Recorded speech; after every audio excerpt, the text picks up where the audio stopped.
तो आज खाई सबने हलवा पूड़ी? नहीं? आज भी नहीं खाई? नेहा ने खाई, चीकू ने खाई, पीयूष ने खाई, वेरी नाइस। खुशबू ने खाई? नहीं दीदी, मैंने बनाई पर मैंने खाई नहीं। अरे एक्सीलेंट, और भी अच्छा, very nice, excellent. Piyush, did you catch up on the class? नहीं दीदी, आई कुड नॉट, बट मैं was referring to my old notes, but वो बहुत पुराने हैं, तो I would I would not go back to them, but I will revise दीदी, next class से पहले कर लूंगा। Excellent, excellent. So I think we'll spend today. Yesterday we started Ramcharitmanas, and hopefully going forward we'll be able to do Ramcharitmanas part and Vyakhya. But today we'll do. Uh, there's a very interesting thing that ये जो uh, व्यासपीठ पे लोग बैठते हैं, कथावाचक होते हैं, कथा करते हैं। कथा कथा हमारे यहाँ एंटरटेनमेंट, गाँव-गाँव में एंटरटेनमेंट की तरह भी यूज़ होती है। हम लोग जैसे क्लास करते हैं, इतनी सीरियस कुछ नहीं होती है। यूजुअली गाना बजाना और भजन, कीर्तन ऐसे करके लोग डांस भी करते हैं। बहुत एंटरटेनिंग कथा गाँव-गाँव में होती है। So, कुछ कथावाचक एक you know how we have icebreakers in modern day speaking, um, public speaking. So wait, let me close the door. When my husband's around, I can't think.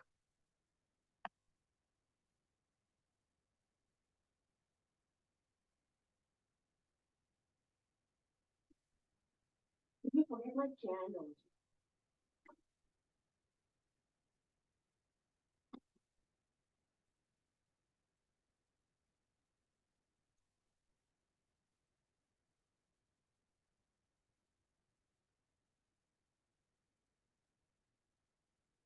तो एक बड़ा इंटरेस्टिंग क्वेश्चन कथावाचक पूछते हैं, विच इज वेरी, आपको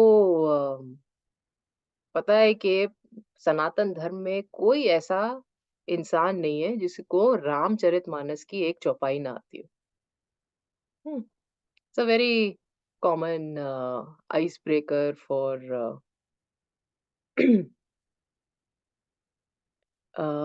कथावाचक। सबको चौपाई पता है कौन सी है रामचरितमानस की,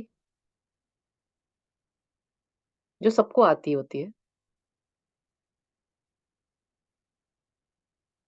एनीबॉडी?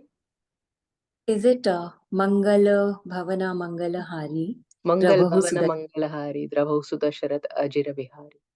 ये सबको आती है, हर किसी को आती है।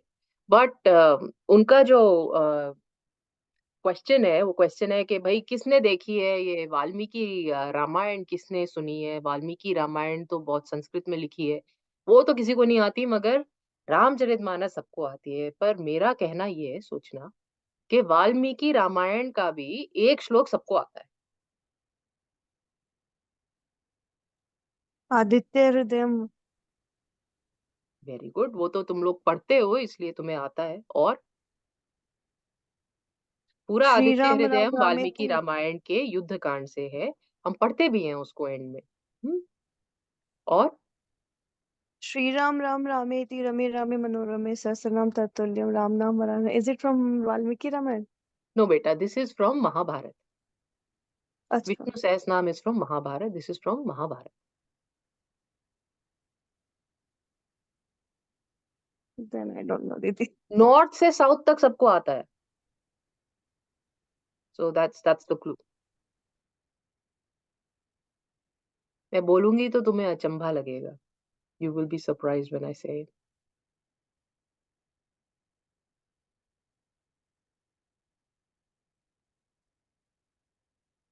No, no, no takers, no takers, okay. Kausalya सुप्रजा रामपूर्वा संध्या प्रवर्तते। उत्तिष्ठ नरशार्दूल कर्तव्यम देवमान्निकम्। ये वाल्मीकि रामायण से। नॉर्थ से साउथ तक सब बोलते हैं। वेंकटेश सुप्रभातम का पहला श्लोक वाल्मीकि रामायण में है। और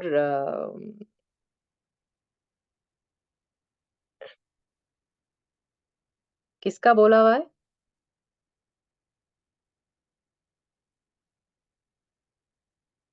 भगवान को उठा रहे हैं, बोल रहे हैं कौशल्या का पुत्र है। तो यानी कि माता का तो नहीं बोला हुआ, कौशल्या माता का तो नहीं बोला हुआ, और किसने भगवान को उठाया होगा?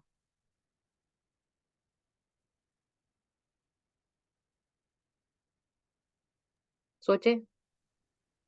कैकेयी माता, नहीं, सीता माता, नहीं, दशरथ जी, नहीं, मंत्रा, हनुमान जी, नहीं। गुरु Dasharath, Yashoda ji, was it Krishna? Guru Vashishtha, close, Valmiki not जी, गुरु वशिष्ठ। वाल्मीकि जी। विभीषण बाद में मिले ना अभी। क्या? वो चिड़िया कौन सी चिड़िया? काकभूषुंडी? नहीं, I don't think so. Advik, we are not muted. Shock. चिड़िया नहीं, गुरु विश्वामित्र। विश्वामित्र जी 11 साल के राम जी और लक्ष्मण जी को लेके गए थे। और वैसे रामचंद्र जी बहुत मर्यादा पुरुषोत्तम है।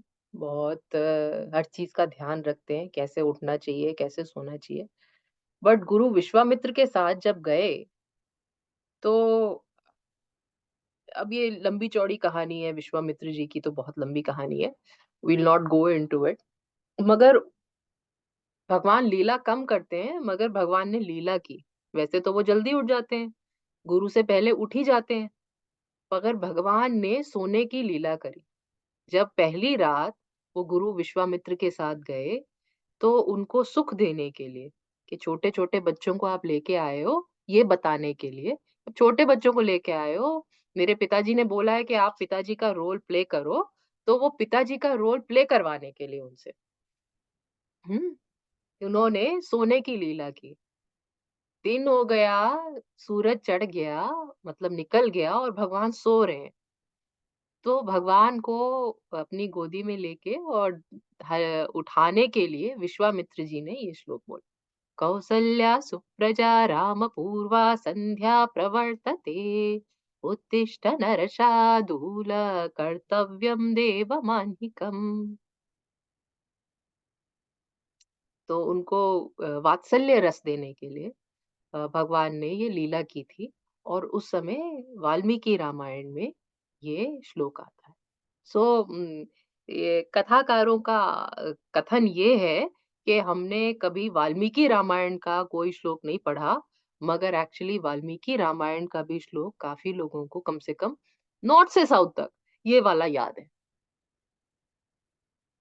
एवरीबडी विल नो, ये तो बचता ही है, वेंकटेश सुप्रभातम बचता ही है, पहला श्लोक हर किसी को याद ही हो जाता है। Next. So,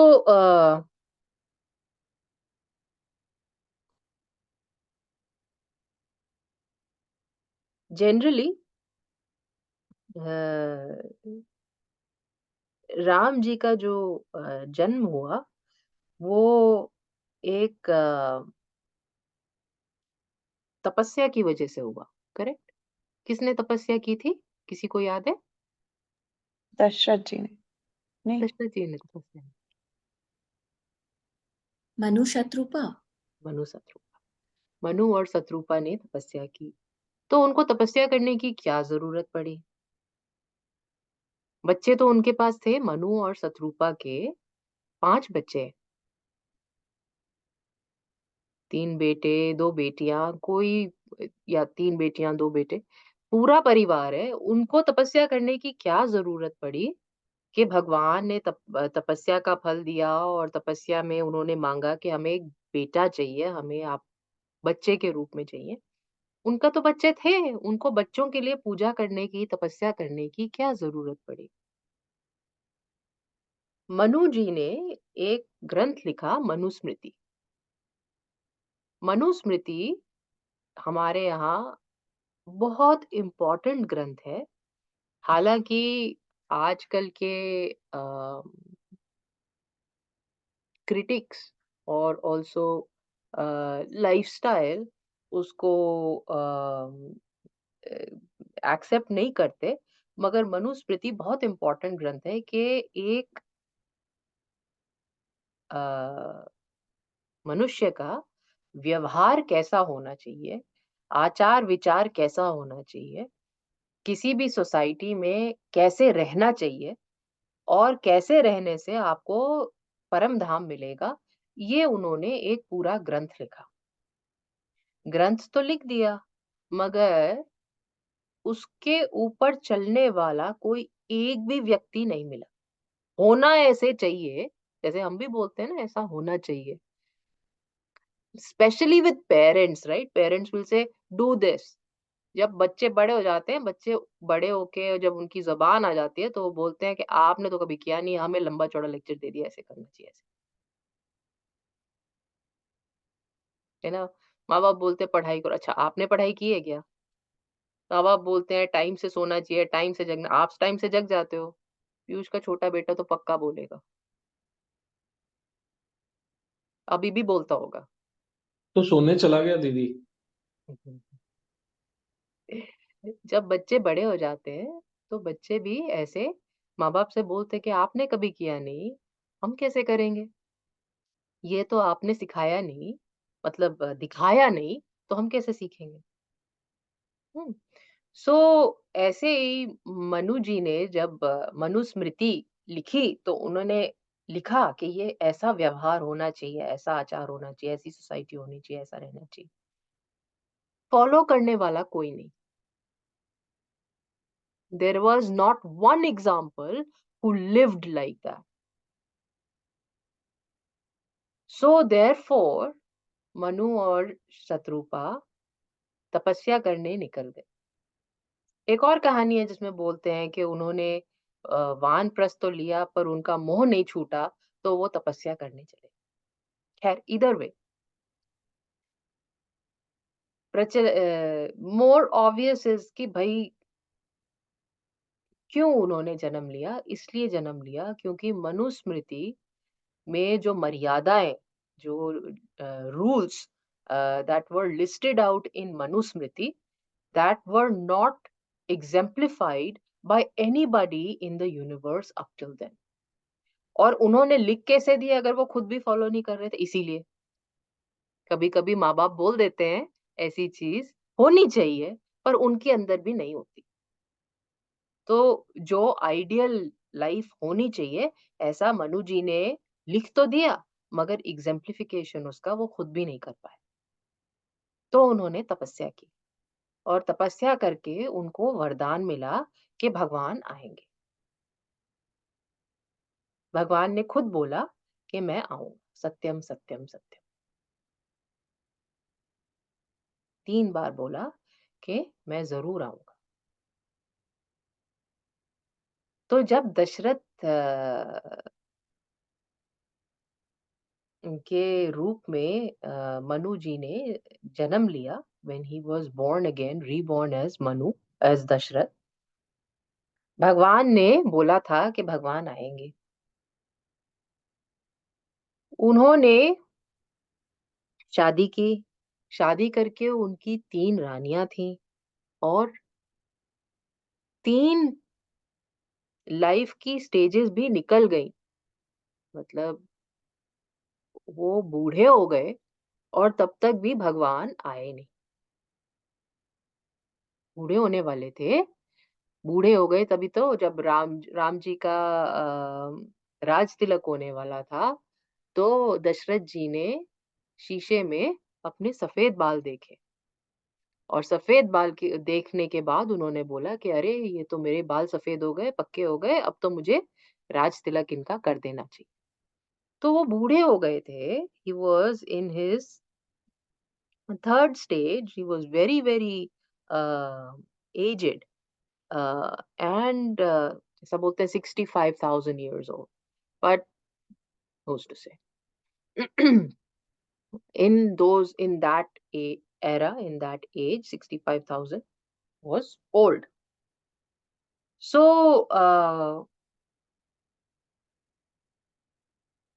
तब भी भगवान नहीं आए। तो क्यों नहीं आए? उनको तो वरदान था, भगवान क्यों नहीं आए? तपस्या भी की थी उन्होंने, उनको वरदान भी था, सब चीज अच्छी थी, 3 उनकी रानियां थी, और इतने साल का सत व्यवहार था, है ना। दशरथ, हमारे रामायण में 2 कैरेक्टर्स हैं, एक दशरथ और दूसरा दशानन। 2 ही कैरेक्टर्स में रामायण खत्म हो जाती है, दशरथ और दशानन। दशरथ कौन? दशरथ वो जो अपनी 10 इंद्रियों पे कंट्रोल करके उनको सही डायरेक्शन में लेके जाए, रथ की तरह से उसको गाइड करे। और दशानन वो जो 10 मुख से भोग करे, जो अपनी 10 इंद्रियों को भोग में लगाए, वो दशानन।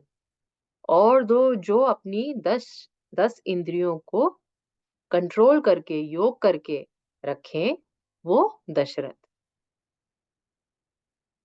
तो भगवान राम दशरथ के घर में पैदा हुए और दशानन का उन्होंने अंत किया।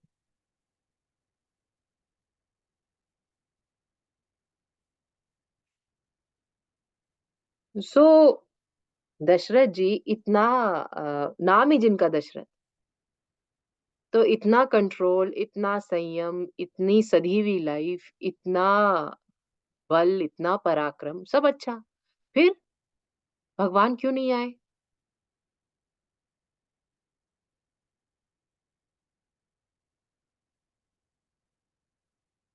जब तक आदमी कभी भी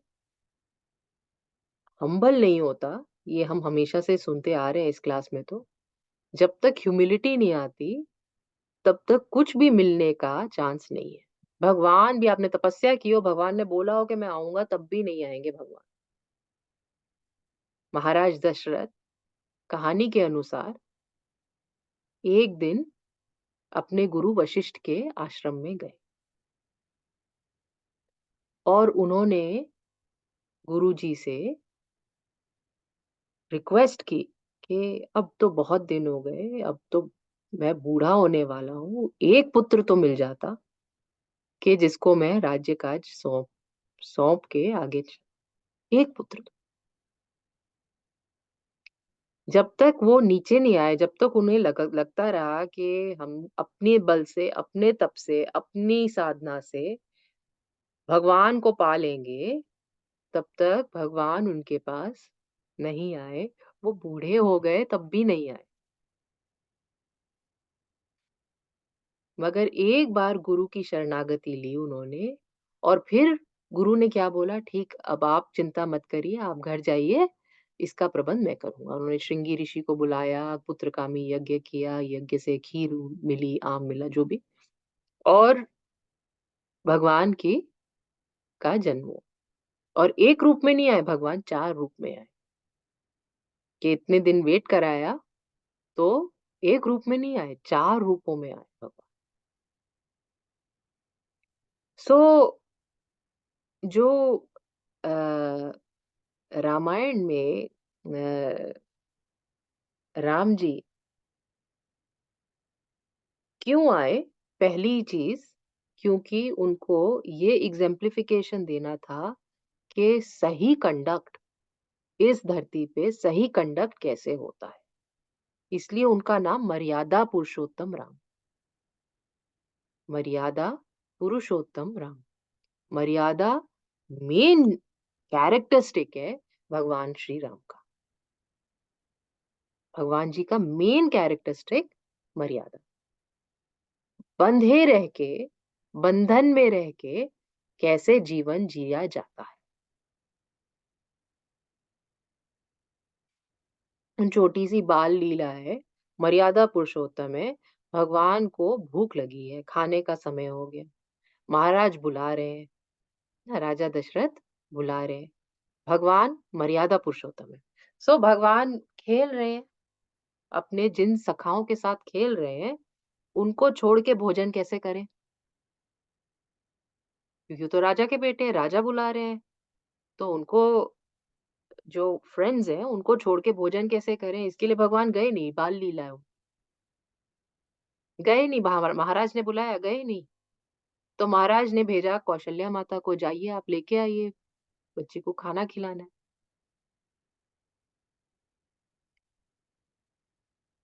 तो जब कौशल्या माता आई बाहर, तो भगवान भागने लगे, भागे। चलिए जबरदस्ती फिर भी माता ने पकड़ लिया, क्योंकि कौशल्या माता भक्ति स्वरूप है, भक्त भगवान को कभी कभी पकड़ लेते हैं। तो उन्होंने उनको पकड़ लिया और पकड़ के ले जाके राजा की गोद में बिठा दिया। अब भगवान मर्यादा पुरुषोत्तम है, तो कहीं से भाग नहीं सकते। दोनों हाथ ऐसे महाराजा के, और पीछे गोदी में बैठे हुए हैं, तो पीछे महाराज बैठे हुए हैं, आगे थाली है, तो कहाँ से भागे। तो महाराज ने जैसे ही एक हाथ नीचे करा खाना उठाने के लिए, वहां जगह बन गई, तो भगवान वहां से भागे। बाल लीला है भगवान। और थोड़ा जो भी दही चावल जो जितना मुंह में लगा, ऐसे हाथ मुंह में लगा और मुंह में लगा के वो भागे। और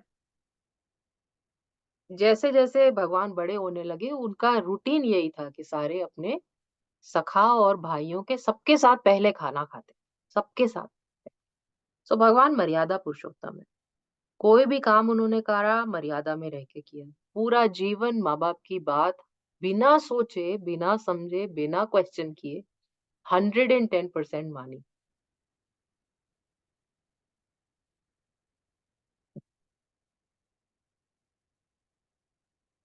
सो ये जन्म मर्यादा पुरुषोत्तम भगवान का मनु की तपस्या की वजह से हुआ, कि ऐसा एग्जाम्पल आए जो मर्यादा में रह के इस जीवन काल को जिए। तो भगवान राम मर्यादा पुरुषोत्तम है। भगवान कृष्ण के टाइम में ऐसा कुछ नहीं था।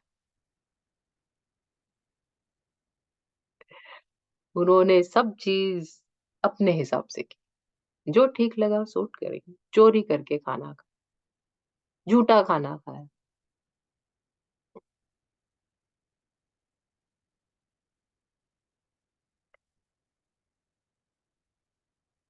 So the main importance of this avatar, जिस नाम रूप से भगवान बंधे हुए हैं, उस नाम रूप में क्या खासियत है, उसकी मेन खासियत यही है कि भगवान मर्यादा पुरुषोत्तम। और जैसे ही कोई भी, कल मैंने कहानी सुनाई, विभीषण ने शरणागति ली, विभीषण रावण का भाई शरणागति ली। कोई भी अगर भगवान की शरणागति लेता है, तो भगवान उसको अपनी शरण में ले लेते, उसमें कोई भेदभाव नहीं, क्योंकि वो मर्यादा पुरुषोत्तम है। सो यहाँ पर कोई भी हो, कैसा भी हो, पापी भी हो, जैसा भी हो, बस भगवान की शरण में चले जाओ। तो वैष्णव संप्रदाय में शरणागति का बहुत बड़ा महत्व है। गुरु के पास जाओ, शरणागति लो, नाम लो। जिसको हम दीक्षा बोलते हैं, वहां पर वैष्णव संप्रदाय में इसको शरणागति बोलते हैं, कि एक बार आपने जाके शरणागति ले ली भगवान की, गुरु के सामने ले लिया, अब उससे ऊपर क्या हो सकता।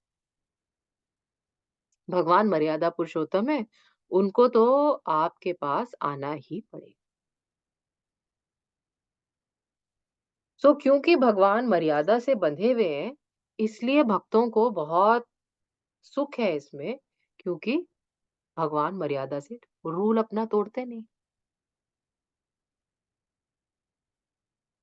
यहीं पर जो कृष्ण जी के भक्त हैं, जो दूसरे रूप को प्यार करते हैं, जो कृष्ण जी के भक्त हैं, क्योंकि कृष्ण जी मर्यादा भी फॉलो नहीं करते, तो उनके लिए तो कोई रोक-टोक ही नहीं है, जाने की भी ज़रूरत नहीं है। यशोदा मैया की आँखें बंद थी और भगवान पधार गए। सो रही थीं, सोते-सोते भी भगवान आ गए भक्त के ऊपर, कृपा कर भक्त सो रहा है, भजन भी नहीं कर रहा, कुछ कर भी नहीं रहा। पूरी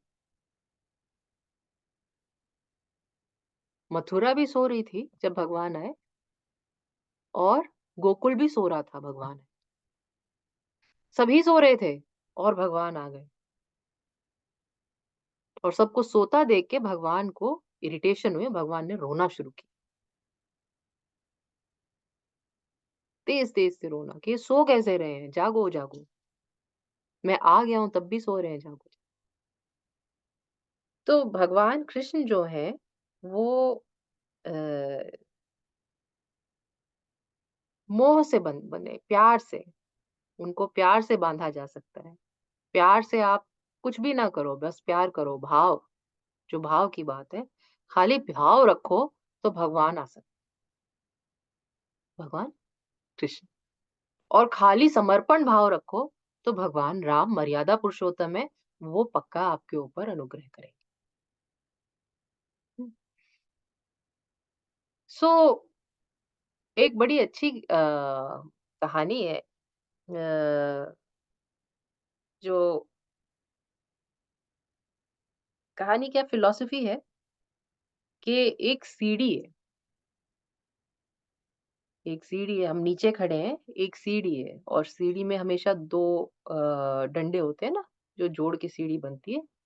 तो वो जो 2 डंडे हैं सीढ़ी के, वो एक है नाम और एक है रूप। एक है नाम और एक है रूप। ये नाम रूप की सीढ़ी अगर कोई चढ़ के जाए तो जैसे-जैसे नाम और रूप पीछे-पीछे छूटता जाएगा, वैसे-वैसे आदमी ऊपर भगवान के पास पहुँच जाएगा। नाम और रूप की सीढ़ी चढ़ के जैसे-जैसे आदमी ऊपर जाएगा, वैसे-वैसे भगवान के पास पहुँच जाएगा। Didi, what do you mean by roop? बेटा जब आपको किसी भी चीज़ में भगवान दिखने लगे, गाजर तक में भगवान दिखने लगे, तो आपने रूप को पीछे छोड़ दिया और हर चीज़ में भगवान दिखने लगे, हर नाम में भगवान दिखने लगे, तो आपने नाम को पीछे छोड़ दिया। अब जैसे हर चीज़ अगर आपको समदृष्टि से दिखने लगे, तो ना कोई बड़ा है, ना छोटा है, ना ऊँचा है, ना नीचा है, ना अच्छा है, ना बुरा है। ये सब समदृष्टि है। और नाम और रूप क्या देते हैं? नाम और रूप हमें दृष्टि हमारी जजमेंटल बना देते हैं, है ना? दृष्टि हमारी जजमेंटल बना देते हैं। ना ये बीवी है, तो इसका ये काम है, जजमेंट है। ये पति है, तो इसका ये काम है, जजमेंट है। ये बच्चा है, तो इसका ये ड्यूटी है, ये जजमेंट है। ये तान्या हमेशा ऐसा ही काम करेगी, जजमेंट है।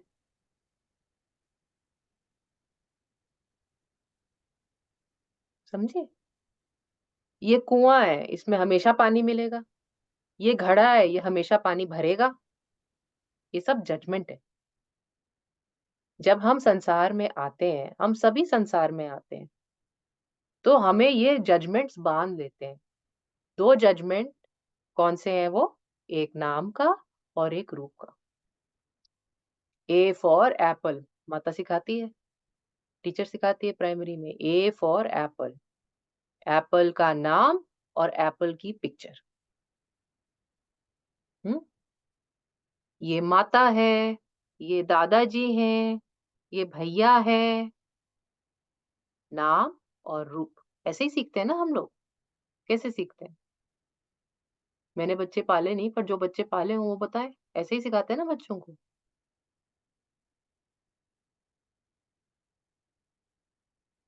सो ये 2 चीज़ें जोड़ के हम ये इस संसार में आते हैं। जैसे ही हम संसार में आते हैं, नाम और रूप का जजमेंट हमारे अंदर आ जाता है। या नहीं भी हो, तो हमें सिखाया जाता है। ये बड़ा है, ये छोटा है, ये गंदा है, ये अच्छा है, ये सुंदर है, ये सुंदर नहीं है, ये अच्छा है, ये अच्छा नहीं है। और क्या चीज़? या तो आप नाम को बोलेंगे या आप रूप को बोलेंगे। करेक्ट? ये संतरा काला हो जाए, तो अच्छा है कि खराब है?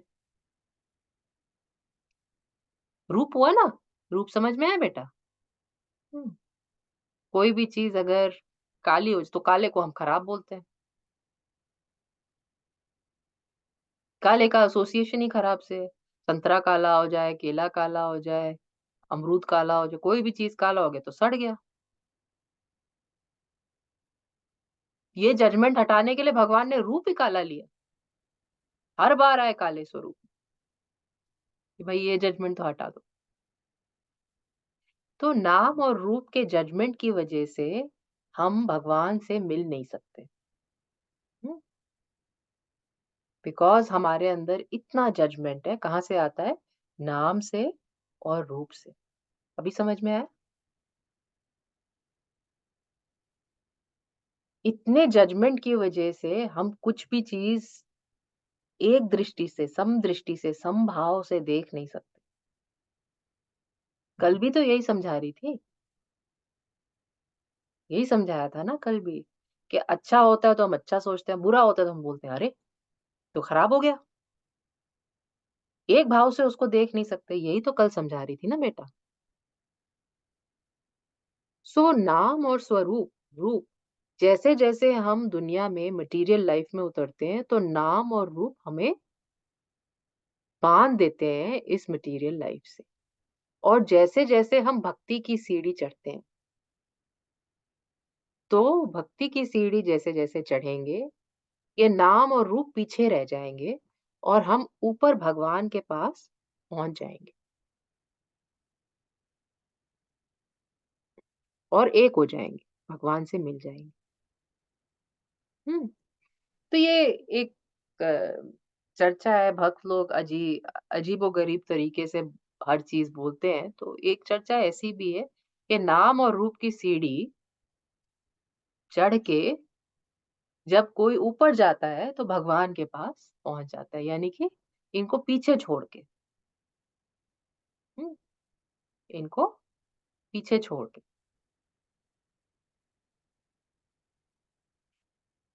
तो एक भक्त आया, उसने बोला, "भगवान, ये सीढ़ी क्या सिर्फ़ ऊपर जाने के लिए ही है? क्या इसका प्रयोजन नीचे आने के लिए नहीं कर सकते?" भगवान बोले, "हाँ, कर सकते हैं। तो प्रभु आप नीचे ही आ जाइए।" तो भगवान नीचे आए सीढ़ी से, तो किसमें बंधे? नाम और रूप में बंध के आए।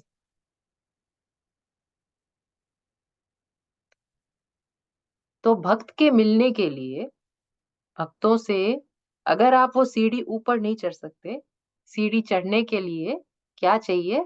2 पाँव चाहिए, एक भक्ति और दूसरा ज्ञान। जब ये 2 भक्ति और ज्ञान के पाँव से आप सीढ़ी चढ़ेंगे, तो आप ऊपर भगवान तक पहुँच जाएँगे और नाम और रूप नीचे रह जाए।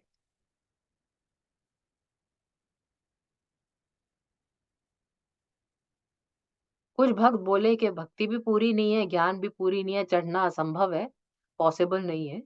आप ही नीचे आ जाओ प्रभु। तो भगवान ने नाम और रूप लेके अपना नीचे दर्शन दे दिया। तो अब इस नाम और रूप में भगवान बंधे हैं। जो नाम लिया, जो रूप लिया, उसमें भगवान बंधे हैं। इसको पकड़ लेंगे तो भगवान को पकड़ सकते हैं। या ज्ञान और भक्ति की सीढ़ी की सहायता से सीढ़ी चढ़ो ऊपर और ऊपर पहुँचो भगवान के पास। और अगर वो पॉसिबल नहीं है, नीचे ही भगवान के दर्शन करने हैं, तो क्या पकड़ना पड़ेगा? भगवान का नाम और भगवान का स्वरूप। कुछ तो लेके आए हैं भगवान नीचे। बात समझे मेरी? Everybody with me? कि अगर भगवान को बिना ज्ञान बिना भक्ति के पकड़ना है, हमारी लिमिटेड अंडरस्टैंडिंग में भगवान को पकड़ना है, तो कैसे पकड़ेंगे भगवान को? उनका नाम पकड़ लो और उनका रूप पकड़ लो, तो भगवान अपने आप ही आपको दर्शन देते। भक्तों के कहने पे, चाहे वो मनु महाराज हो या दशरथ जी हो या वासुदेव हो या जो भी, या नंद बाबा हो, कोई भी, जिस भी भक्त की वजह से या गोपियां जिसकी वजह से भी भगवान नीचे आए, नीचे आ गए, नाम रूप में बंध गए। अब ये बंधे हुए भगवान पकड़ने बड़े आसान। तो इसलिए रामनवमी है या जन्माष्टमी है, ये बंधे हुए भगवान की तिथि है। इसको थोड़ा सा अगर हम यूज करें तो भगवान तक बहुत जल्दी पहुंच सकते। Does that make sense? क्योंकि भगवान इस रूप में बंधन में है, वरना पानी निराकार होता है। मगर उसको नाम और रूप में, क्यूब में बांध दो, रूप में बांध दो, फ्रीज कर दो, तो उसको पकड़ा जा सकता है, वरना उस जल को पकड़ना इम्पॉसिबल है। You have a question, Monica? You have a cramp? Yeah, Didi, I missed yesterday's class because I didn't get an update, and I just luckily I checked with Shalini, तो उसने बोला कि अभी क्लास चल रही है, फटाफट ज्वाइन कर लो। तो I was just feeling a little lost कि I missed it. I was like waiting. तो my mistake. I should have checked with you yesterday. Are you not on the group? No, I'm not. Then you Please, have to remind me to put you on the group. It's not I because will. I do it on purpose. I know. I just sent you a reminder. I realized. Okay. Sorry. No worries. Put you on the Yeah. group.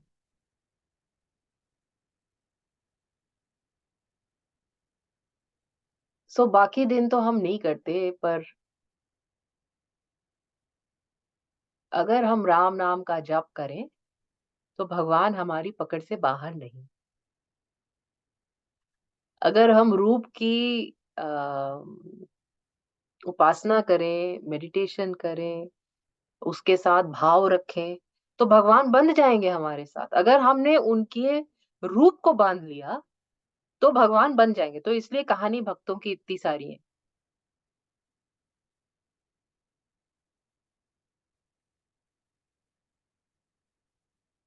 मैंने भक्तमाल के बहुत चर्चित भक्त माधव जी महाराज की बहुत सारी कहानियां हैं। वो उच्च कोटि के भक्त थे, भगवान को सखा भाव में पूजते थे। मैंने आपको एक कहानी सुनाई थी, अगर आपको याद है, कि एक बुढ़िया ने उनको पोथा फेंका, कपड़ा, dirty, and she was blessed with a grandson. अगर कहानी याद नहीं है तो दोबारा अपनी पिछली क्लासेस में कहीं कहीं कहीं होगी। याद है? Everybody remembers? Raise your hand. Nobody remembers? कहीं कहानी सुनाई थी। माधव जी महाराज जगन्नाथपुरी गए। जगन्नाथपुरी में खैर मैं सखा भाव बता रही थी, मेरे को बाद में याद दिला दे।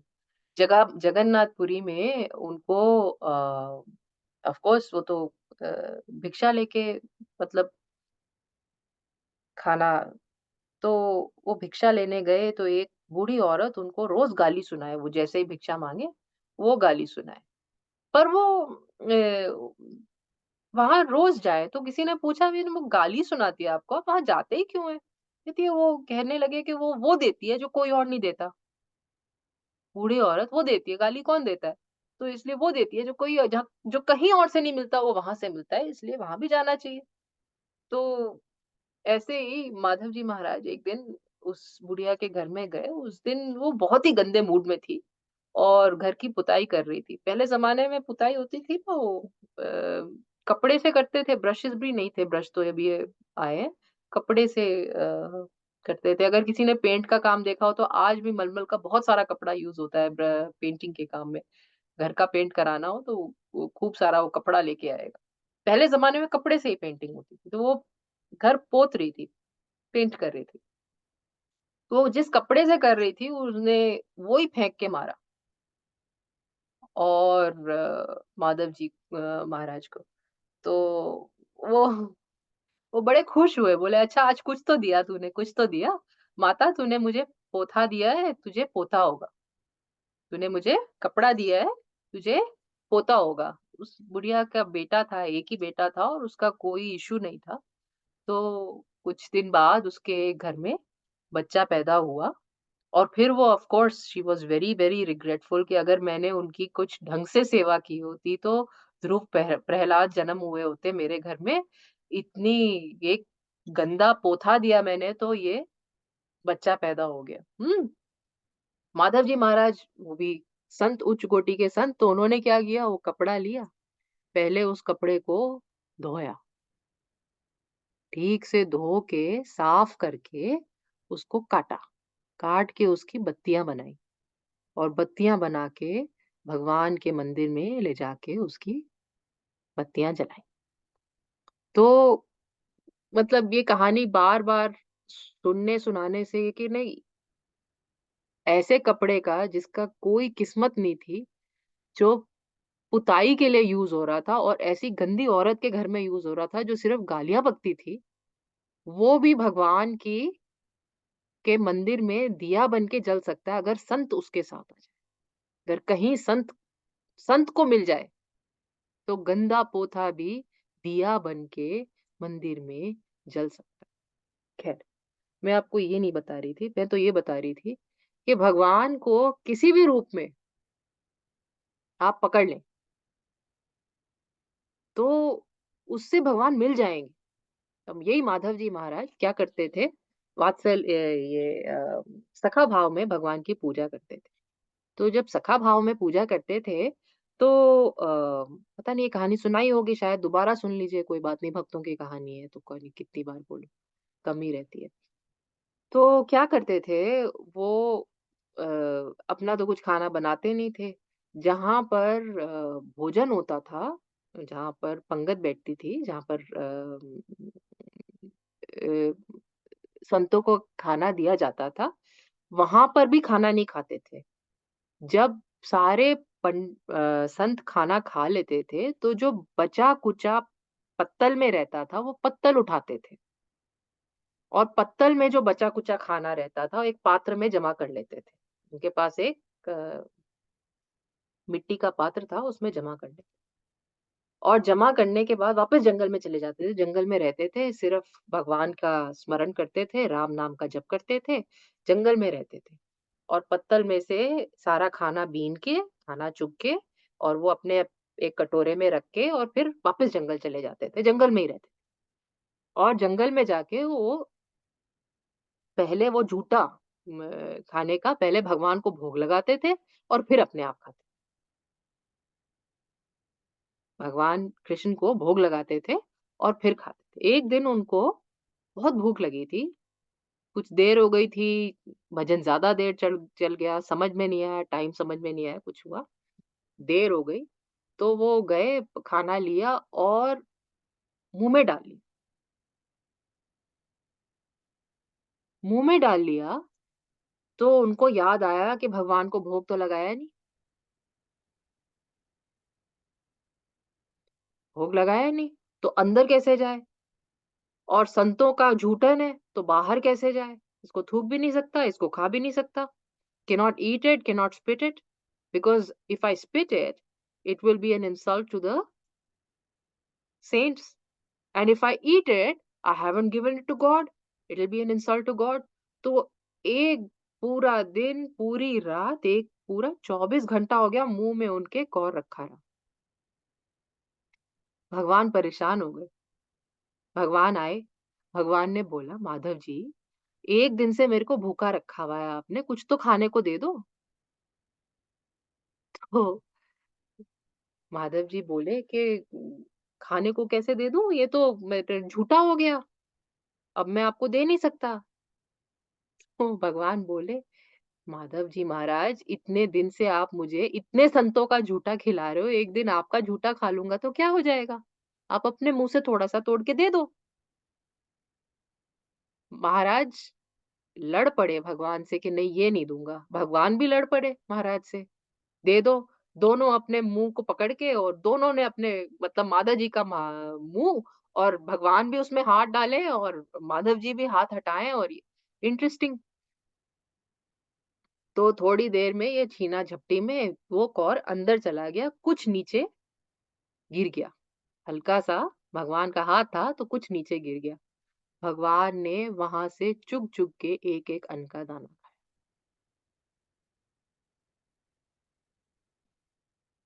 सो अगर हम भगवान के रूप को पकड़ लें, अब just to put everything in perspective ना, नाम और रूप की बात है। नाम का जाप करो और रूप को पकड़ लो। किस भाव में बांधो उसको, किसी भी भाव में बांधो। अगर भगवान के रूप को बांध रहे हो तो भगवान बंध जाएंगे। अगर निराकार को बांध रहे हो तो बांधना पॉसिबल नहीं। वो तो फिर ज्ञान और भक्ति से ही ऊपर जाना पड़ेगा, नाम रूप के ऊपर जाना पड़ेगा, तब भगवान मिलेंगे, वरना पॉसिबल नहीं है। मगर अगर नाम और रूप को पकड़ रहे हो तो वो पकड़ा जाएगा, तो वो भगवान का भी पकड़ा जाएगा। तो किसी भी भाव से अगर हम नाम और रूप को पकड़ लेते हैं तो भगवान बिल्कुल बिल्कुल एक्सेसिबल है। नहीं है ऐसा पॉसिबल कि आप रह जाओ, वंचित रह जाओ और वो ना मिले,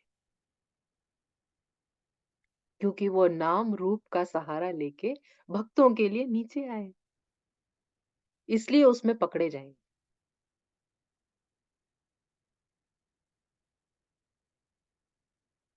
भगवान कृष्ण प्यार से पकड़े जाएंगे और भगवान राम मर्यादा से, शरणागति से। उनका नाम और स्वरूप जितना हम अच्छी तरह से समझ लेंगे, अच्छी तरह से उसका पालन करेंगे, अच्छी तरह से उसको अपने मन में बसा लेंगे, उतना भगवान हमारे पास आ जाएंगे। इसलिए कथा कही जाती है, इसलिए कथा सुनी जाती है। बार बार भगवान का नाम, भगवान का रूप, भगवान का नाम, भगवान का रूप, जितना हम इसको अपने लिए रियल बना देंगे उतना ही ये रियल हो जाएगा, पकड़ पाएंगे आप भगवान को।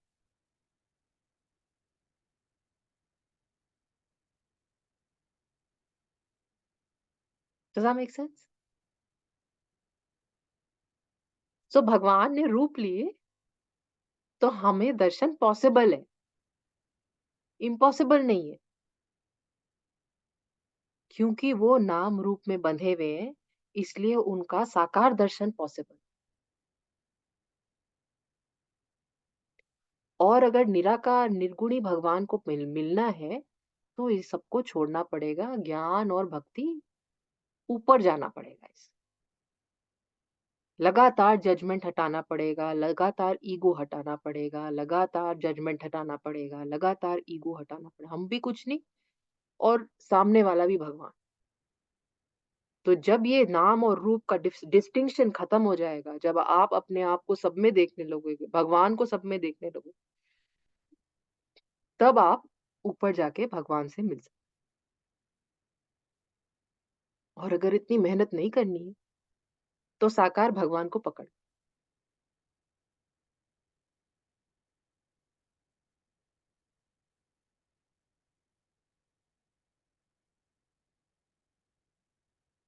और इसके लिए उनको समझना जरूरी है, अवतार क्यों हुआ, अवतार कैसे हुआ, किस लिए हुआ, भगवान ने किस किस पे कृपा करी, भगवान कहाँ गए, भगवान ने क्या क्या किया। इसके लिए ये कथा जरूर, क्योंकि जब तक रूप ही समझ में नहीं आएगा तब तक भगवान कैसे मिलेंगे।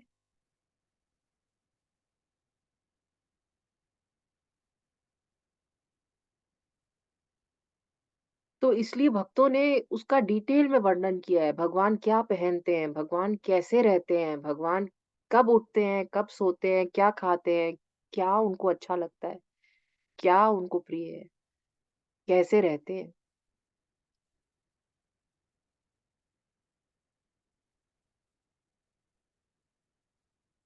Does that make sense?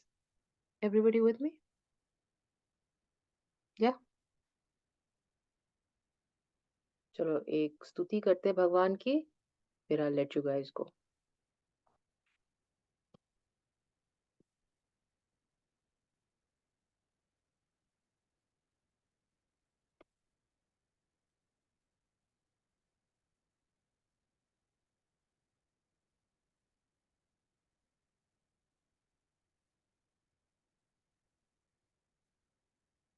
सुग्रीवमित्रं परमं पवित्रं सीताकलत्रं नवमेघगात्रं कारुण्यपात्रं शतपत्रनेत्रं श्रीरामचन्द्रं सततं नमामि संसारसारं निगमं प्रचारं धर्मावतारं हतभूमिभारं सदा निर्विकारं सुखसिन्धुसारं श्रीरामचन्द्रं सततं नमामि लक्ष्मीविलासं जगतां निवासं भूदेववासं सुखसिन्धुहासं लङ्काविनाशं भवनं प्रकाशं श्रीरामचन्द्रं सततं नमामि मन्दारमालं वचने रसालं गुण्यं विशालं हतसप्ततालं कव्यादकालं सुरलोकपालं श्रीरामचन्द्रं सततं नमामि वेदान्तज्ञानं सकलसतानं हन्तारमानं त्रिदशं प्रधानं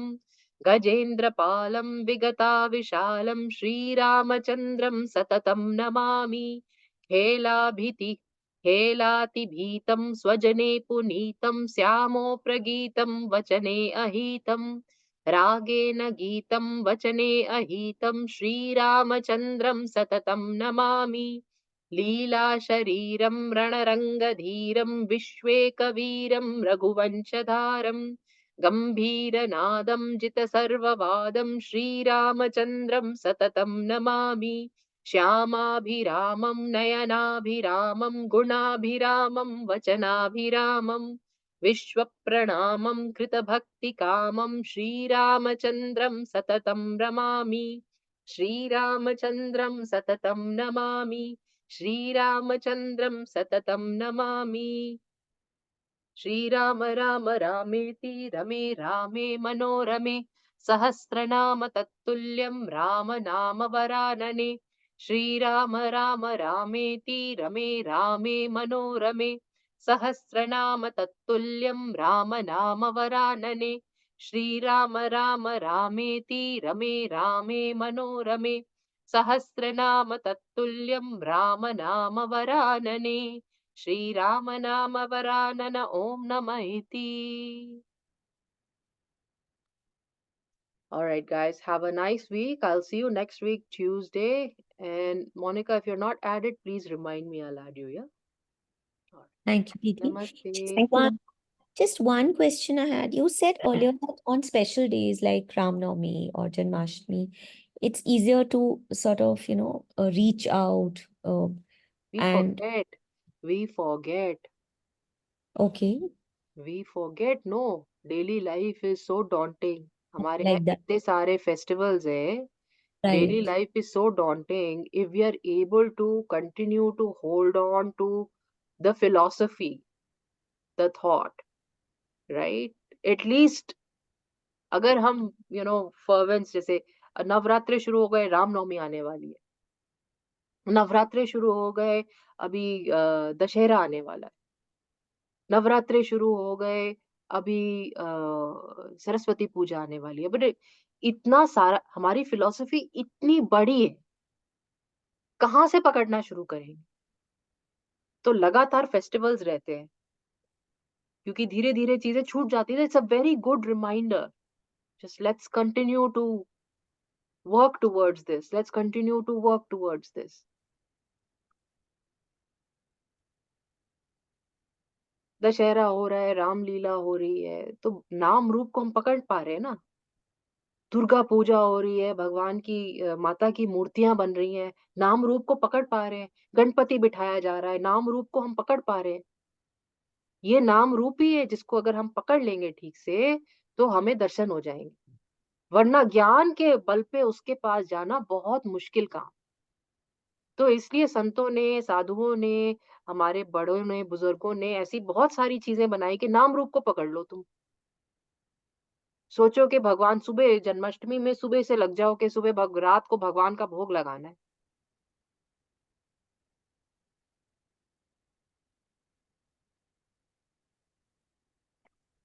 सो ऐसे अगर हम किसी भी फेस्टिवल में इस भाव से, इस मनोभाव से जुड़ जाते हैं, we are able to hold on to that thought at least for that one day. रोज तो हमारी कोई रिलेशनशिप नहीं रहती। एक दिन क्लास के दिन, मंगलवार के दिन, रामनवमी के दिन अगर हम उससे जुड़ पाए, उतना उसको इम्पोर्टेंस दे पाए, उसको रियल कर पाए अपने मन में, तो वो बहुत आसान हो जाएगा। Not because it's a special day, not only because it's a special day, for sure there is no question about it. हमारे गॉट फेस्टिवल्स बिना थॉट के तो नहीं है, करेक्ट। मगर रोज नहीं होता तो कम से कम रामनवमी रामनवमी, शिवरात्रि शिवरात्रि जागो। रोज तो आदमी जगता नहीं है, रोज तो सोता रहता है, कम से कम एक दिन तो जाग ले, लाइक दैट। थैंक यू दीदी, thank you. Alright guys, have a nice day and a nice week. Namaste. Namaste, Namaste. Didi. Namaste, Didi. Thank Namaste, you. Didi. Thank you.